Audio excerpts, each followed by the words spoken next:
सौम्या उदास सी खिड़की में खड़ी देख रही थी। पार्क में एकत्रित हरे परिधानों में गीत गाती सजी धजी महिलाओं को झूला झूलता देख रही थी, पर उसकी जिंदगी तो बेरंग हो चुकी थी। इतना प्यार करने वाले सास ससुर, ननद, देवर और सबसे अधिक प्यार करने वाला पति मोहित और देवर अंकित दोनों जुड़वा थे। दोनों में बहुत प्यार था। सौम्या हमेशा कहती, देवरानी भी अपनी जैसी लाऊंगी। सब सही चल रहा था। अचानक एक दिन मोहित के सर में दर्द उठा। पहले भी हल्की शिकायत थी, पर किसी ने इतना ध्यान नहीं दिया। जब उसे हॉस्पिटल दिखाया और टेस्ट हुए तब पता लगा कि ब्रेन ट्यूमर है, वह भी अंतिम चरण पर। मोहित को किसी ने महसूस नहीं होने दिया, पर उसने चुपके से सारी बातें सुन ली। सौम्या भी उसके सामने बहुत खुश रहती।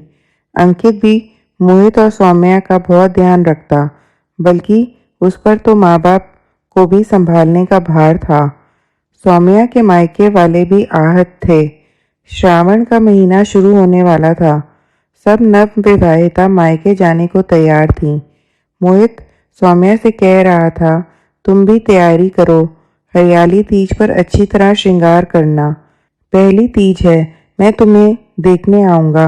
पर उसकी ये बात ही रह गई।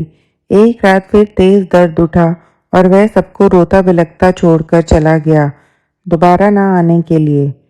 धीरे धीरे एक साल बीत गया। कुछ दिन पहले ही वह कुछ दिन के लिए अपने मायके आई थी। उसकी सास, जो अब पूरी तरह उसकी माँ बन गई थी, एक मिनट भी अपनी आंखों से ओझल नहीं होने देती थी। आज तीज का त्योहार था। काश मोहित होते, तब वह भी ऐसे ही श्रृंगार करती। अचानक माँ ने उसे आवाज़ दी और कहा, नीचे आओ, तुमसे कोई मिलने आया है। नीचे आकर देखा, सास ससुर, ननद और अंकित बहुत सारा सामान लेकर आए हैं। वह कुछ समझ नहीं पाई। सास ने उसे गले से लगा लिया और लाल दुपट्टा सर पर डालकर कहा, फौरन तैयार होकर आओ। सौम्या बोली, माँ, ये मेरे से ना होगा। अंकित ने कहा, अपना वायदा भूल रही हो। कहती थी अपने जैसी ही देवरानी लाऊंगी। अपनी जैसी नहीं, केवल तुम ही आओगी, क्योंकि तुम मोहित का प्यार हो, जिसे मैं ऐसे जीते हुए नहीं देख सकता। वह भागकर कमरे में चली गई।